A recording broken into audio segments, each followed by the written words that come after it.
أشهد أن لا إله إلا الله وحده لا شريك له وأشهد أن محمدا عبده ورسوله أما بعد فأعوذ بالله من الشيطان الرجيم بسم الله الرحمن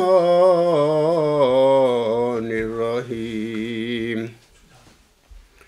الحمد لله رب العالمين الرحمن الرحيم مالك يوم الدين إياك نعبد وإياك نستعين اهدنا الصراط المستقيم صراط الذين أنعمت عليهم غير المغضوب عليهم ولا الضالين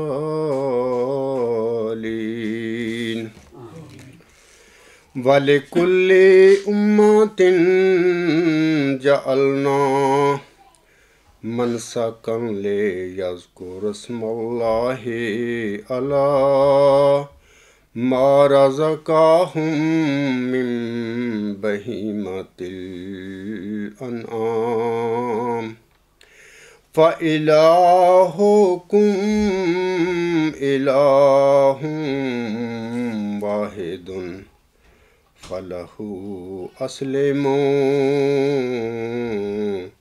وبشر المخبتين۔ یہ صورت الحج کی آیت نمبر 35 ہے۔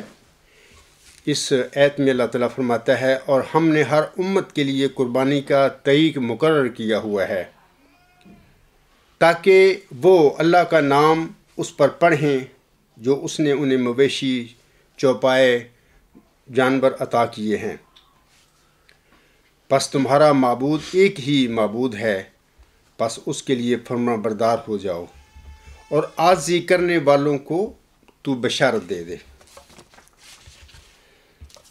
اے میرے مسلمان بھائیوں، آج ذوالحج کی 10 تاریخ ہے اور ہم میں سے ہر مسلمان اپنی توفیق کے مطابق آج راہ خدا میں قربانی کرے گا۔ یہاں سوال پیدا ہوتا ہے کہ ہم مسلمان یہ قربانی کیوں کرتے ہیں، یا دوسرے الفاظ میں ہماری عید الاضحیٰ منانے کی وجہ کیا ہے؟ خاکسار آپ سب کو جواباً بتانا چاہتا ہے کہ آج سے تقریباً 4500 سال پہلے قدیم عراق، یعنی جس کو بابل اور کلدانیہ بھی کہتے تھے، میں موجودہ شہر بصرہ کے جنوب میں، جہاں آج کل تل عبید واقع ہے، کبھی ایک قدیم شہر ہوا کرتا تھا۔ یہاں کسدیوں کی آبادی تھی۔ یہ قوم مذہباً سابی تھی اور اس کی آبادی شام تک پھیلی ہوئی تھی۔ یہ قوم ابتداً خدا پرست تھی، لیکن رفتہ رفتہ ان میں شرک، ستارہ پرستی، ارباب پرستی اور بت پرستی پھیل گئی۔ یہ ستاروں کی ارواح کو خدا اور بندے کا درمیانی واسطہ سمجھتے تھے اور ان کے بت بنا کر پوجتے تھے۔ ان عقائد میں قطب شمالی تمام ستاروں کا مرکز تھا، اس لیے وہی ان کا قبلہ تھا جس کی طرف منہ کر کے وہ دعا اور مناجات کرتے تھے۔ ان کا سب سے بڑا بت شمس تھا۔ اس کے نیچے اور بہت سے مختلف طاقتوں والے مختلف قبیلوں اور آبادیوں کے بت تھے۔ خود شہر ار کا محافظ دیوتا ناما یعنی چاند تھا، جس کے مندر کے آثار تل عبید کے ٹیلے کے نیچے کھدائی کے دوران برآمد ہوئے ہیں۔ یہیں کا بڑا پجاری جو تھا عذر کہلاتا تھا۔ بادشاہ کو شمس دیوتا کا اوتار سمجھا جاتا تھا، اس لیے اسے خدائی کا دعویٰ تھا۔ مسٹر چارلس مارسٹن کی تحقیق کے مطابق 2160 سال قبل مسیح بڑے پجاری کے گھر میں ایک بچہ پیدا ہوا تھا۔ توریت کے مطابق آپ کے والد کا نام طاہر لیکن قرآن کریم میں عازر بتایا گیا ہے۔ یہ بچہ ہمیشہ کے لیے انسانی تاریخ پر اپنا ایک انمٹ نشان چھوڑ گیا ہے۔ سامعین کرام، اس بچے کا نامی ابراہیم تھا۔ جس وقت وہ پیدا ہوا تھا اس وقت تمام دنیا شرک اور بت پرستی میں مبتلا تھی۔ اس کی قوم بھی ایک ستارہ پرست قوم تھی۔ چاند، سورج اور دوسرے سیارے ان کے خدا تھے، اور شاہی خاندان انہی خداؤں کی اولاد ہونے کی وجہ سے قوم کا رب مانا جاتا تھا۔ یہ بچہ پروہتوں اور پجاریوں کے خاندان میں پیدا ہوا تھا، اور یہ خاندان اپنی قوم کو ستارہ پرستی کے جال میں پھانسے رکھنے کا اصل ذمہ دار تھا۔ سامعین کرام، ایسے زمانے، ایسی قوم اور ایسے خاندان میں پیدا ہونے والا یہ نوجوان اگر دنیا کی عام روش پر چلنے والا ہوتا تو وہ بھی اسی راستے پر چل پڑتا جس پر اس کے خاندان کے لوگ، اس کے مسلک کے لوگ، اس کے ملک کے لوگ اور اس کے زمانے کے لوگ چل رہے تھے۔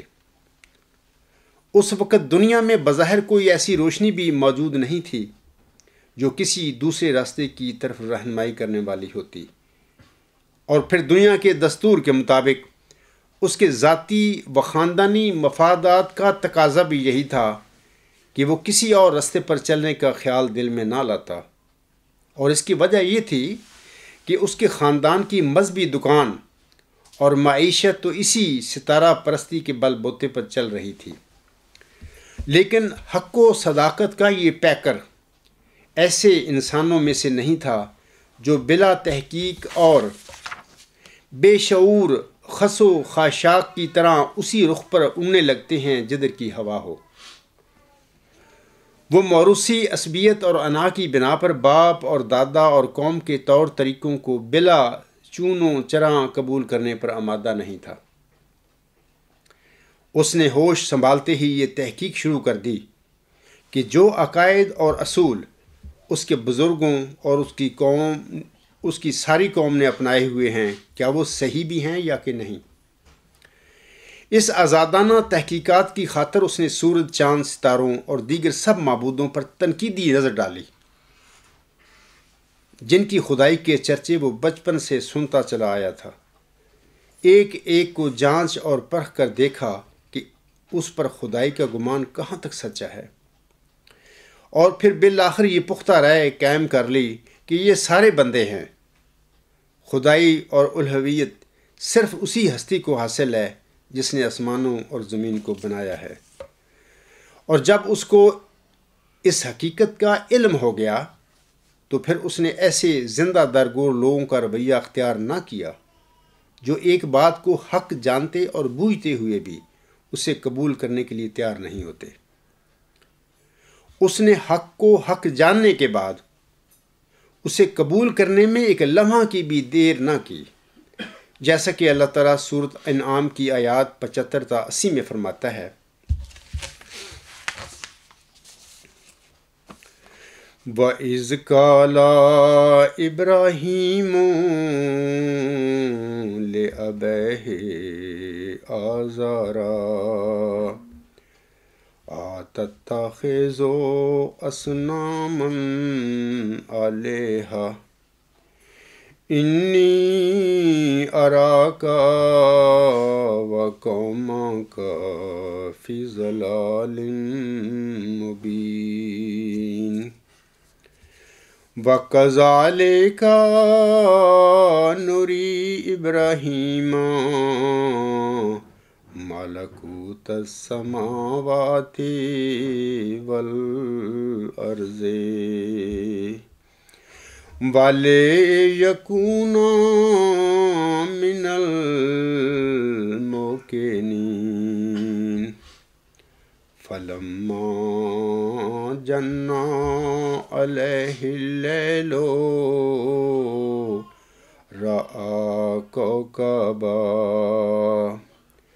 قال هذا ربي فلما أفل قال لا أحب الآفلين فلما رأى القمر بازغا قال هذا ربي فلما أفل قال لئن لم يهدني ربي لأكونن من القوم الظالمين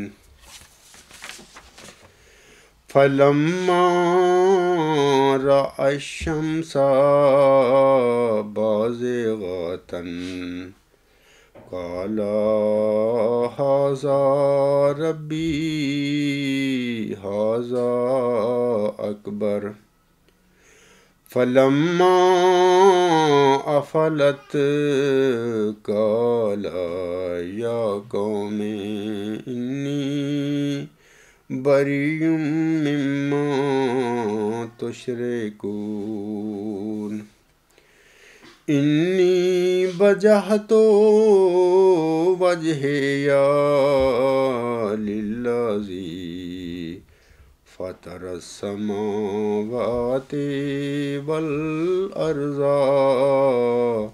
حنيفا وما أنا من المشركين۔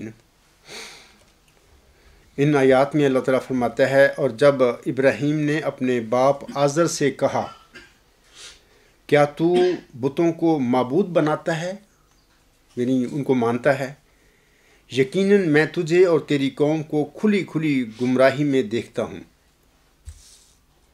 اور اسی طرح ہم ابراہیم کو آسمانوں اور زمین کی بادشاہی دکھاتے رہے، اور تاکہ وہ یقین کرنے والوں میں سے ہو جائے۔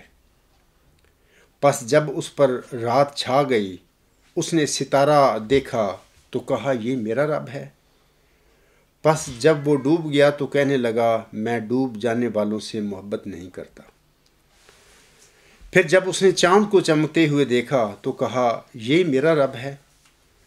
پس جب وہ بھی ڈوب گیا تو کہنے لگا کہ اگر میرے رب نے مجھے ہدایت نہ دی ہوتی تو میں یقیناً گمراہوں میں سے ہو جاتا۔ پھر جب اس نے سورج کو چمکتے ہوئے دیکھا تو کہا یہ میرا رب ہے، یہ سب سے بڑا ہے۔ پس جب وہ بھی ڈوب گیا تو کہنے لگا اے میری قوم، یقیناً میں سخت بیزار ہوں اس شرک سے جو تم کرتے ہو۔ یقیناً میں یکسو ہو کر اپنا منہ اس کی طرف پھیر چکا ہوں جس نے آسمانوں اور زمین کو پیدا کیا، اور میں مشرکوں میں سے نہیں ہوں۔ سامعین کرام، اس برگزیدہ نوجوان نے اس اقرار کے ساتھ اپنی برادری اور اپنی قوم کے آگے یہ اعلان فرما دیا کہ میں تمہارے شرک اور تمہاری بت پرستی سے بیزار ہوں، اور یہ کہ میرا رستہ تم سے الگ ہے۔ یہ اس برگزیدہ نوجوان کی پہلی قربانی تھی، یہ پہلی چھری تھی جو اس نے اپنے باپ دادے کی اندھی تقلید، خاندانی اور قومی تعصبات اور اپنے نفس کی تمام کمزوریوں پر پھیر دی، جن کی وجہ سے آدمی اپنے ضمیر کی آواز کے برخلاف ایسے راستے پر صرف اس لیے چل رہے ہوتے ہیں کہ برادری اور قوم اور دنیا اسی راہ پر چل رہی ہوتی ہے۔ سامعین کرام، اس اقرار اور اعلان کے بعد ابراہیم علیہ السلام نامی یہ نوجوان خاموش ہو کر بیٹھ نہیں گئے تھے، بلکہ وہ جان چکے تھے کہ اس کائنات کی اصل حقیقت توحید ہے۔ برخلاف اس کے شرک ایک بے حقیقت شے ہے۔ یہی وہ مرکزی حقیقت ہے جسے جان لینے کے بعد اسے قطعی علم حاصل ہو گیا کہ وہ مشرکانہ اور بت پرستانہ عقائد جن میں اس کی قوم ڈوبی ہوئی تھی، سخت ناپائیدار ہیں۔ اس حق الیقین نے اسے بے چین کر دیا اور وہ مصمم ارادے کے ساتھ اپنی قوم کو شرک و بت پرستی سے روکنے اور توحید کی طرف دعوت دینے کے لیے کھڑا ہو گیا۔ اس برگزیدہ نوجوان کو قطعی علم تھا کہ قومی مذہب کے خلاف اس طرح کی اعلانیہ تبلیغ بلکہ بغاوت کے نتیجے میں وہ خود فروخت کی گدی سے محروم ہو جائے گا۔ وہ یہ بھی جانتا تھا کہ اگر اس کا خاندان قومی مذہب سے پھر گیا تو وہ ساری شان و شوکت بھی ختم ہو جائے گی جو اس خاندان کو ملک میں حاصل تھی۔ اس کو یہ بھی علم تھا کہ اس کی تبلیغ کی وجہ سے ساری قوم کا غیظ و غضب اس پر بھڑکے گا۔ اسے یہ بھی معلوم تھا سامعین کرام کہ اس کی تبلیغ اسے حکومت کے عتاب میں مبتلا کر دے گی، اور اس کی وجہ یہ تھی کہ شاہی خاندان کے اقتدار کی بنیاد ہی اس عقیدہ پر تھی کہ وہ دیوتاؤں کی اولاد ہے، اور اس طرح سیدنا ابراہیم علیہ السلام کی وحدتی رجحان یعنی مونسٹک ٹینڈنسی سے حکومتی محل کی بنیادیں ہل رہی تھیں۔ ان سب خطرات کا علم ہونے کے باوجود وہ اپنے فرض کی ادائیگی کے لیے اٹھا، اور اس نے اپنے باپ کو، اپنے خاندان کو، اپنی قوم کو اور اپنے بادشاہ تک کو شرک سے تائب ہونے اور توحید کے ضمن میں وحدتی نظریہ کو قبول کرنے کی دعوت دے دی۔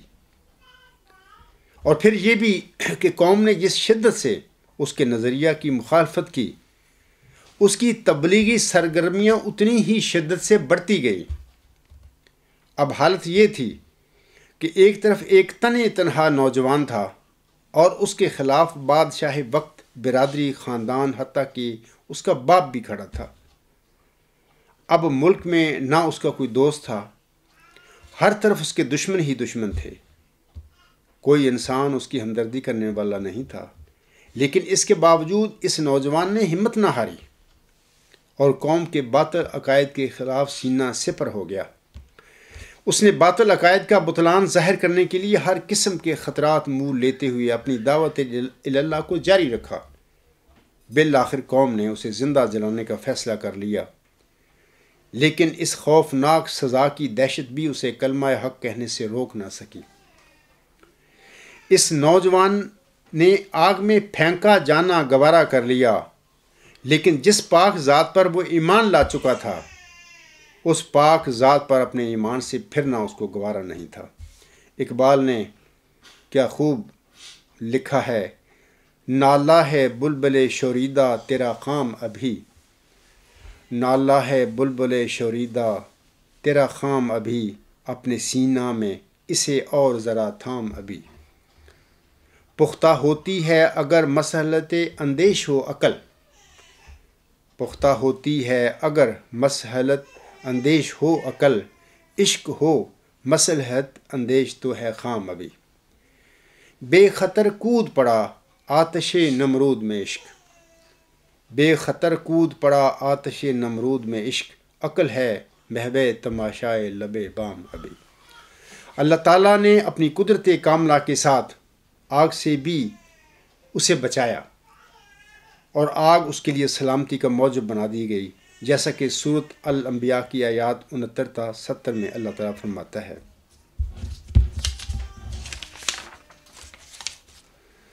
قالوا حرقوه وانصروا آلہتکم ان کنتم فاعلین۔ قلنا یا نار کونی بردا وسلاما علی ابراہیم۔ اللہ تعالیٰ فرماتا ہے انہوں نے کہا، یعنی اس کی قوم نے، حضرت ابراہیم علیہ السلام کی قوم نے کہا، اس کو جلا ڈالو اور اپنے معبودوں کی مدد کرو اگر تم کچھ کرنے والے ہو۔ ہم نے کہا، یعنی اللہ تعالیٰ فرماتا ہے ہم نے کہا، اے آگ تو ٹھنڈی ہو جا اور ابراہیم پر سلامتی بھی بن جا۔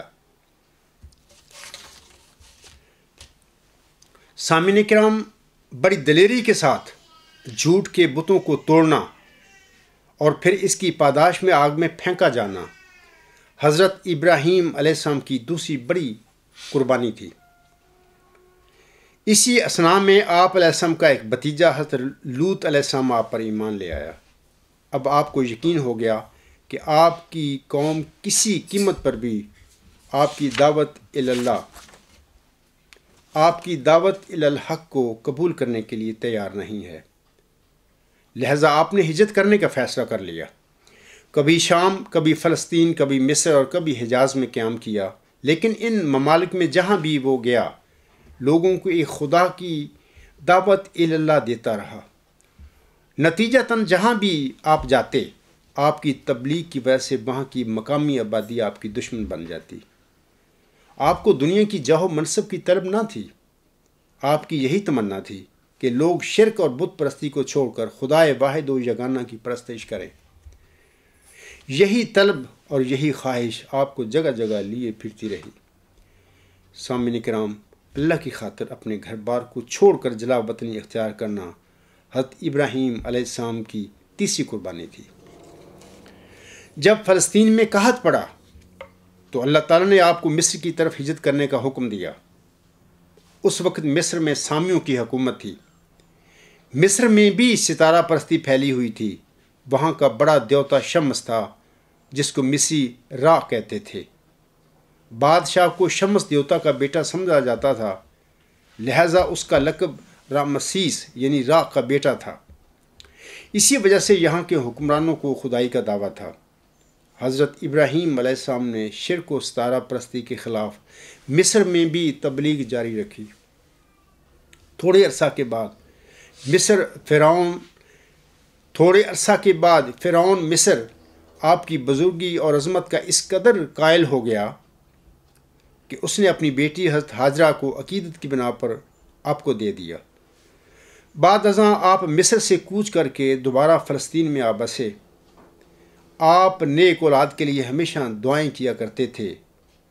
اللہ تعالیٰ نے آپ کی دعاؤں کی قبولیت کے جواب میں آپ علیہ السلام کو ایک حلیم غلام کی بشارت عنایت فرمائی، جیسا کہ اللہ تعالیٰ سورۃ صافات کی آیت نمبر 101 اور 102 میں فرماتا ہے: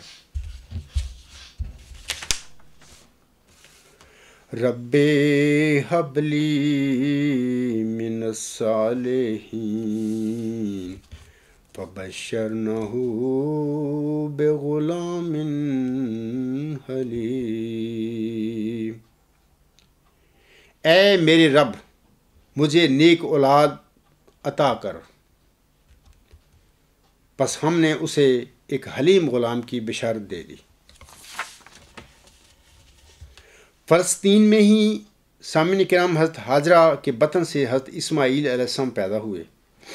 توریت کے مطابق اس وقت آپ کی عمر یعنی حضرت ابراہیم علیہ السلام کی عمر 86 برس تھی، اور حضرت اسماعیل علیہ السلام کا تولد آپ کی عمر بھر کی دعاؤں اور تمناؤں کا نتیجہ تھا۔ اسی لیے آپ کا نام اسماعیل یعنی اللہ کا سننا رکھا گیا۔ حضرت اسماعیل علیہ السلام کی پیدائش کے بعد اللہ تعالیٰ نے اپنے برگزیدہ بندے کو ایک اور امتحان میں ڈالا۔ وہ یہ کہ اللہ تعالیٰ نے اپنے برگزیدہ بندے کو حضرت ہاجرہ اور اپنے کم سن بچے کو کنعان سے دور ریگزار عرب کی بے آب و گیا وادی میں چھوڑنے کا حکم دیا۔ سامعین کرام، یہ حضرت ابراہیم علیہ السلام کی چوتھی قربانی تھی۔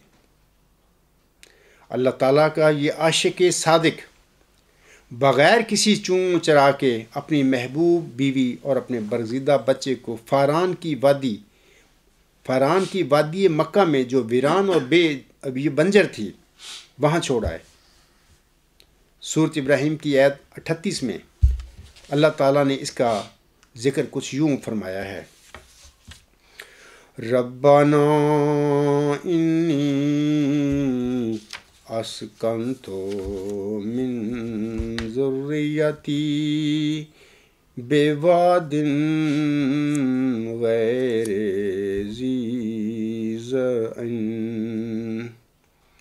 عند بیتک المحرم ربنا لِيُقِيمُوا الصَّلَاةَ فَاجْعَلْ أَفْئِدَةً مِّنَ النَّاسِ تَهْوِي إِلَيْهِمْ وَارْزُقْهُم مِّنَ الثَّمَرَاتِ لَعَلَّهُمْ يَشْكُرُونَ۔ اللہ تعالیٰ اس صورت ابراہیم کی آیت نمبر 38 میں فرماتا ہے، یعنی حضرت ابراہیم سے ہم یہ دعا کرتے ہیں، اے ہمارے رب، یقیناً میں نے اپنی اولاد میں سے بعض کو ایک بے آب و گیا وادی میں تیرے معزز گھر کے پاس آباد کر دیا ہے، اے ہمارے رب، تاکہ وہ نماز قائم کریں، پس لوگوں کے دلوں کو ان کی طرف مائل کر دے اور انہیں پھلوں میں سے رزق عطا کر تاکہ وہ شکر کرے۔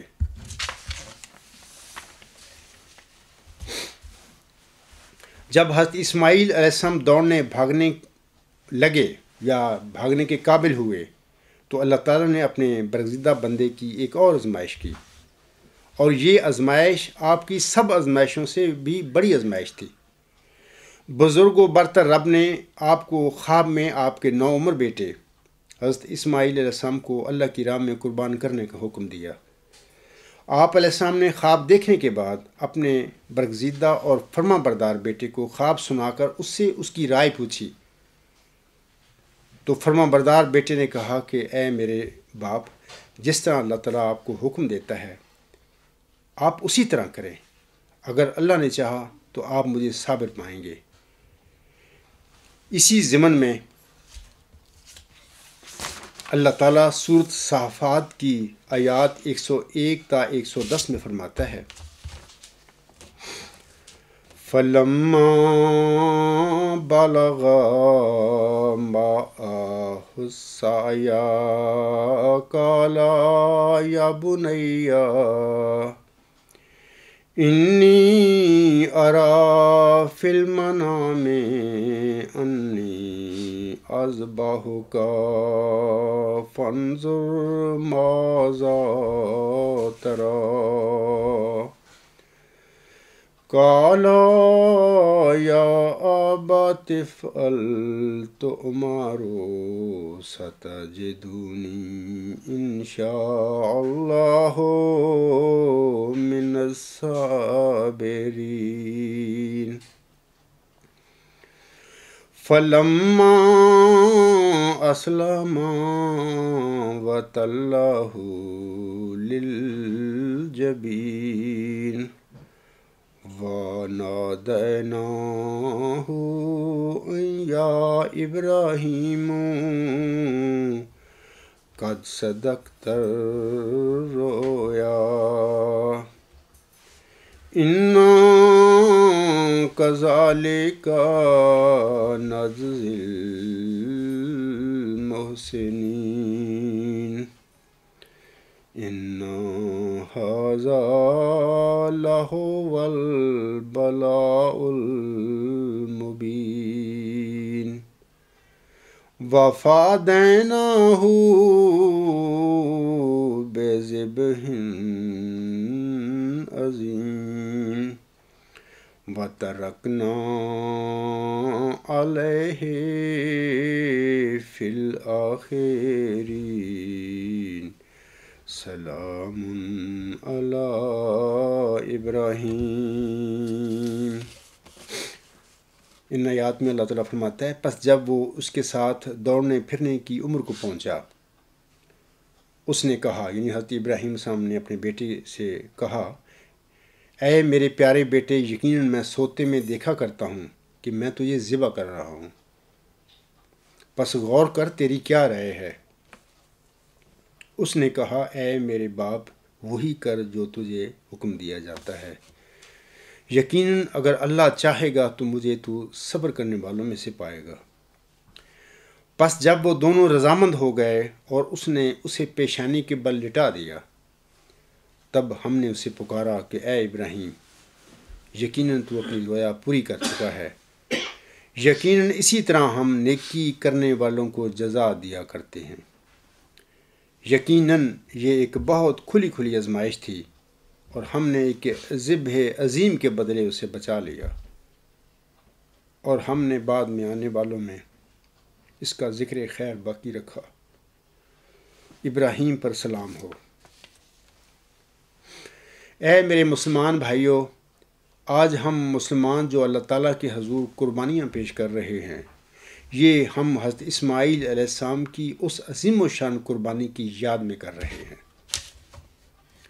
یہ ایک عظیم و شان باپ کی اپنے ایک عظیم و شان بیٹے کی قربانی تھی، جسے اللہ تعالیٰ نے ہمیشہ کے لیے نہ صرف زندہ کر دیا بلکہ اللہ تعالیٰ کو ڈھونڈنے والوں کے لیے ایک سبق آموز نمونہ بھی بنا دیا کہ اللہ تعالیٰ خالی دعاؤں سے نہیں ملتا، بلکہ اس کو پانے کے لیے اس کی راہ میں عملاً ہر قسم کی قربانیاں کرنی پڑتی ہیں۔ اقبال نے اپنے رب قدیر کے حوالہ سے جواب شکوہ میں کیا سچ فرمایا ہے: ہم تو مائل بے کرم ہیں کوئی سائل ہی نہیں، ہم تو مائل بے کرم ہیں کوئی سائل ہی نہیں، راہ دکھلائیں کسے رہ ربے منزل ہی نہیں، تربیت عام تو ہے جوہر قابل ہی نہیں، تربیت عام تو ہے جوہر قابل ہی نہیں، جس سے تعمیر ہو آدم کی یہ وہ گل ہی نہیں، کوئی قابل ہو تو ہم شان کئی دیتے ہیں، کوئی قابل ہو تو ہم شان کئی دیتے ہیں، ڈھونڈنے والوں کو دنیا بھی نئی دیتے ہیں۔ اے میرے بھائیوں، حضرت ابراہیم علیہ السلام ایک ہمہ گیر شخصیت کے مالک تھے، اور اس وقت دنیا کی 3 بڑی قوموں یعنی یہودیوں، عیسائیوں اور مسلمانوں کے وہ مشترکہ پیشوا ہیں، امام ہیں۔ اللہ تعالیٰ نے اپنے پیارے اور برگزیدہ بندے کی چند آزمائشیں کیں جن کا ابھی میں نے ذکر کیا ہے۔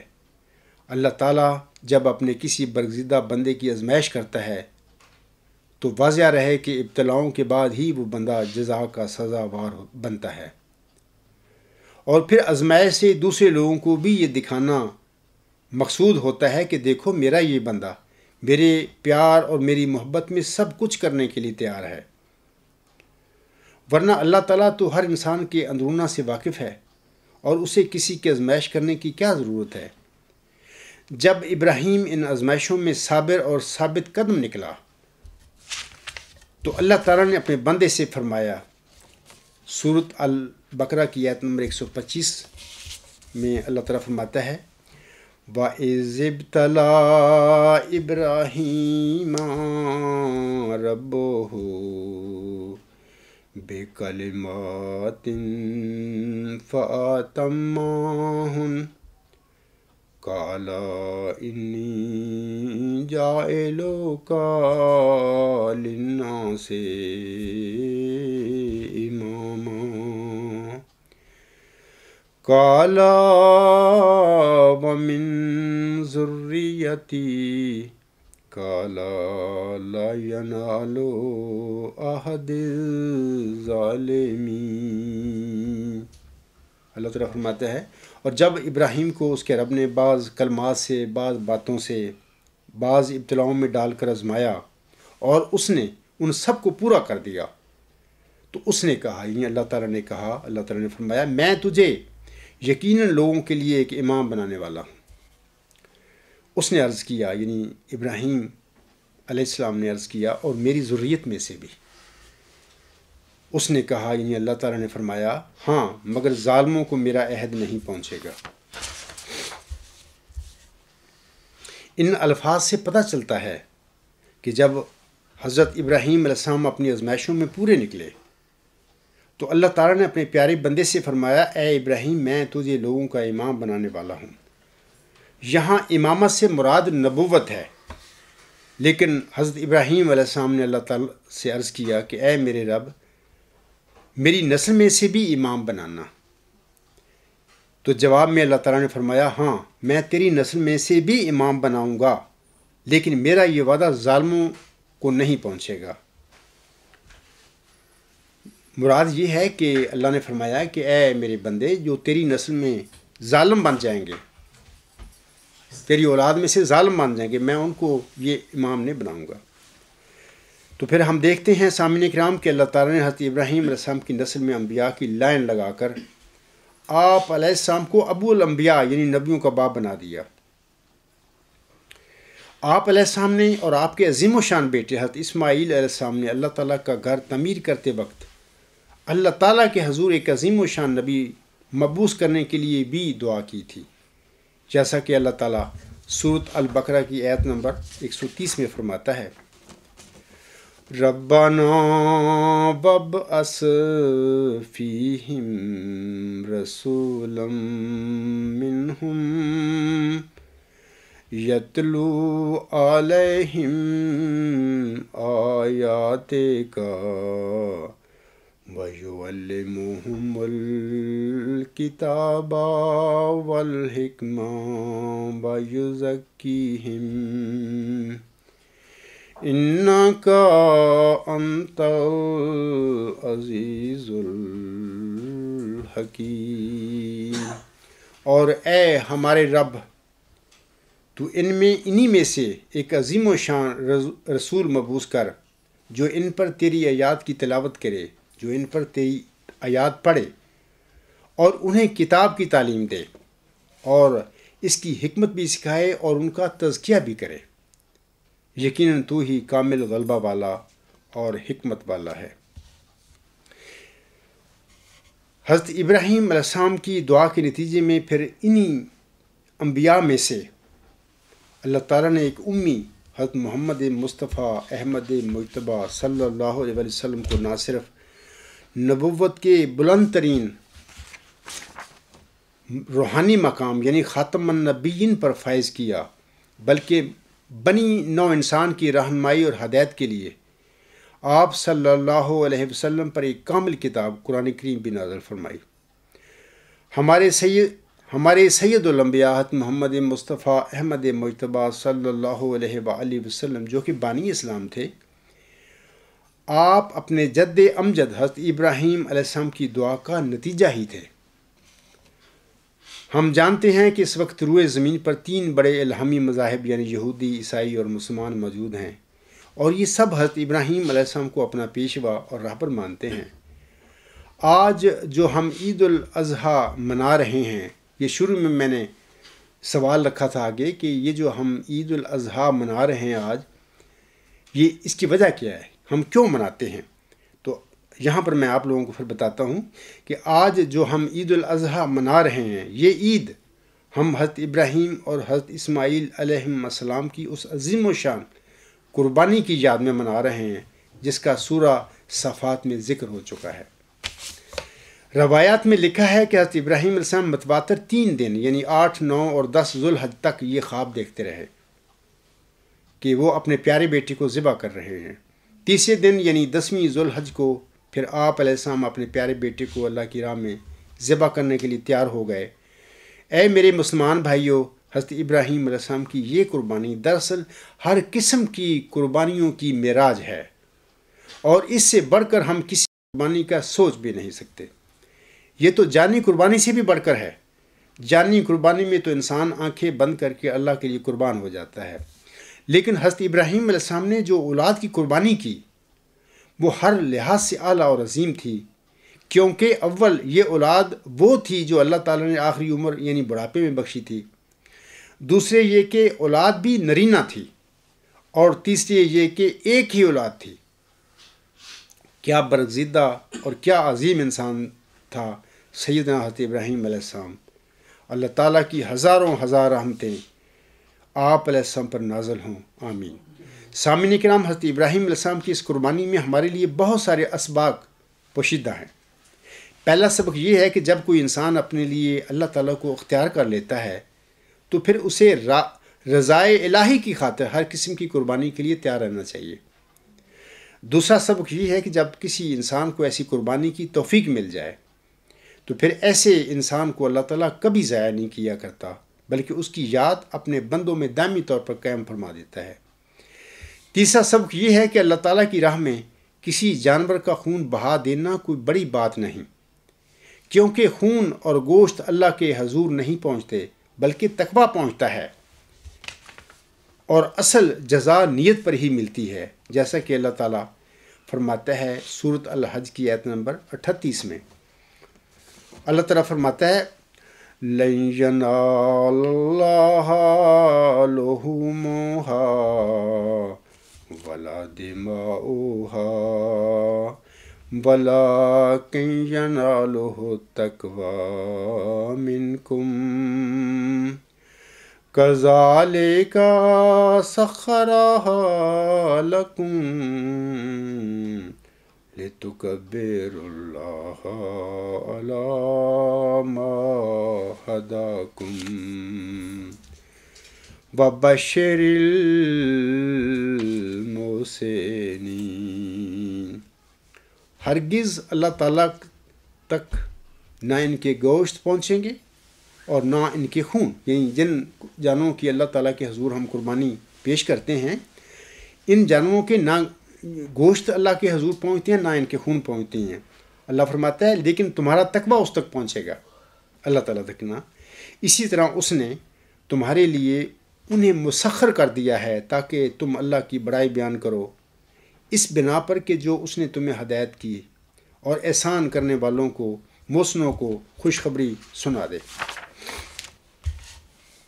اے میرے مسلمان بھائیوں، ہماری اصل قربانی یہ ہونی چاہیے کہ اللہ تعالیٰ کی رضا کی خاطر اپنے نفس پر چھری پھیر دیں، اور اس طرح کہ ہماری نماز اور ہماری قربانی، ہماری زندگی اور ہماری موت اللہ ہی کے لیے ہو جائے، جیسا کہ اللہ تعالیٰ اپنے پیارے نبی صلی اللہ علیہ وسلم سے مخاطب ہو کر فرماتا ہے قُلْ إِنَّ صَلَاتِي وَنُسُكِي وَمَحْيَايَ وَمَمَاتِي لِلَّهِ رَبِّ الْعَالَمِينَ۔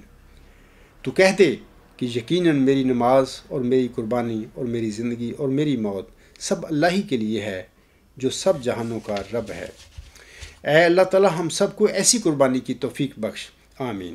حضرت ابراہیم علیہ السلام کی عظیم و شان قربانی کی پیروی میں اسلامی تاریخ کے 12ویں مہینے ذوالحج میں حج اور قربانی دینے کا فریضہ ادا کیا جاتا ہے۔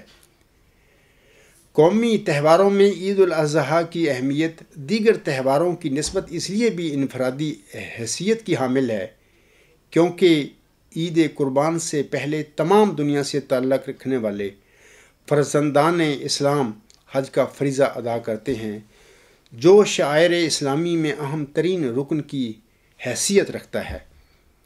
حج کل دنیا کے مسلمانوں کو رنگ، نسل، مسلک، قومیتوں کی تفریق کو مٹا کر وحدت کا درس دیتا ہے۔ حج ایک ایسا مقدس دینی فریضہ ہے جس میں اعتراف بندگی کے عظیم و شان مظاہر سامنے آتے ہیں۔ حج دین اسلام کا ایک ایسا رکن ہے سامعین کرام جو تزکیہ نفس اور قرب الہی کا اہم ذریعہ ہے۔ اے میرے بھائیوں، نفس پر قابو پا لینا یا نفس پر چھری پھیر دینا جانوروں کی قربانیوں سے بھی عظیم تر ہے۔ عید الاضحیٰ سے ہمیں یہی سبق لینا چاہیے کہ ہم اپنے نفوس پر چھریاں پھیر دیں، اور یہ کام بہت مشکل ہے، لیکن اگر کوئی انسان اپنے نفس کو قربان کرنے میں کامیاب ہو جائے تو یقیناً وہ دین اور دنیا کی فلاح پانے میں کامیاب ہو جاتا ہے۔ اے برادران اسلام، آپ کو واضح رہے کہ اتفاق، اتحاد اور باہمی موافقت پر عمل پیرا ہو کر ہی امت مسلمہ طاغوتی طاقتوں کا مقابلہ کر سکتی ہے۔ موجودہ حالات کے تناظر میں یہ بات واضح ہو جاتی ہے کہ اسلامی تعلیمات پر عمل نہ کرنے سے ہی عالم اسلام کو ذلت و رسوائیوں کا سامنا ہے، اور مسلمان اس حقیقت کو فراموش کر چکے ہیں کہ امت واحدہ ایک لڑی میں پروئے ہوئے موتیوں کی طرح ہے، جس کی مثال ایک جسم کی مانند ہے، جس کا اگر ایک حصہ متاثر ہو تو پھر دوسرے حصے بھی لازماً متاثر ہوں گے۔ جب تک امت مسلمہ اتفاق و اتحاد کو نہیں اپنائے گی، عالم اسلام کی طرح منتشر بھی رہے گی اور دشمنوں کی یلغار بھی ہم پر ہوتی رہے گی۔ اجتماعی قوت کے منتشر ہونے کے ساتھ ہی امت واحدہ کا تصور بھی ختم ہو جاتا ہے۔ لہٰذا میرے مسلمان بھائیوں کو چاہیے کہ وہ اتفاق اور اتحاد کی اہمیت کو نہ صرف سمجھیں بلکہ عملی طور پر اس کا بھرپور مظاہرہ بھی کریں۔ سامعین کرام، یہی حج اور عید الاضحیٰ کی حکمت کا فلسفہ ہے، اور یہی اس کا روحانی پیغام بھی ہے۔ اسی پر میں اپنا خطبہ ختم کرتا ہوں۔ وآخر دعوانا ان الحمد للہ رب العالمین۔ خطبہ ثانیہ کے بعد ہم سب اجتماعی دعا کریں گے، اور اپنی دعا میں پورے عالم اسلام کے ساتھ ساتھ اپنے شام، فلسطین اور کشمیری کے مسلمان بھائیوں اور مشرق وسطیٰ کے دیگر ممالک کے مسلمانوں کے لیے بھی دعا کریں گے کہ اللہ تعالیٰ ان سب کی مدد فرمائے اور انہیں ظالموں کے ظلم سے نجات بخشے، آمین۔ امت محمدیہ آج جس ذلت اور پستی میں ڈوبی ہوئی ہے، اللہ تعالیٰ اس امت مرحومہ پر رحم فرماتے ہوئے اسے اس ذلت اور محکومی سے نجات بخشے، آمین۔ جو بیمار ہیں اللہ تعالیٰ انہیں شفا عطا فرمائے، اور جو پریشانیاں جس کو لاحق ہیں اللہ تعالیٰ ان سب کی پریشانیاں اور مصائب دور فرمائے، آمین۔ تو جب ہم دعا کر لیں گے اس کے بعد پھر ہماری یہ جو عید کی نماز ہے ختم ہو جائے گی۔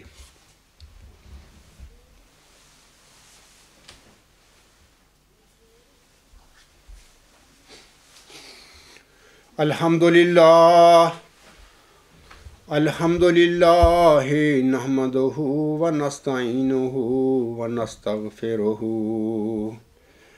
ونؤمن بہ ونتوکل علیہ ونعوذ باللہ من شرور انفسنا ومن سیئات اعمالنا۔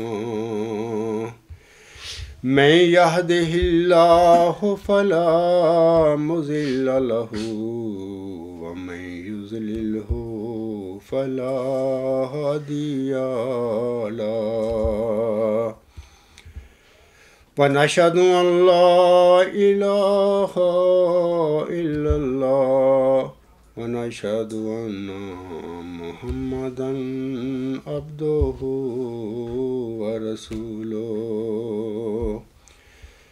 عباد اللہ رحمکم اللہ، ان اللہ یأمر بالعدل والإحسان وإیتاء ذی القربى وینہی عن الفحشاء والمنکر والبغی یعظکم لعلکم تذکرون۔ اذکروا اللہ یذکرکم وادعوہ یستجب لکم ولذکر اللہ اکبر۔ آؤ سب میرے ساتھ اب دعا کریں۔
آمین ثم آمین۔ میری طرف سے اور میرے اہل و عیال اور میرے جو ساتھی یہاں پر نماز پڑھ رہے ہیں ان سب کی طرف سے دنیا کے تمام مسلمانوں کو عید مبارک۔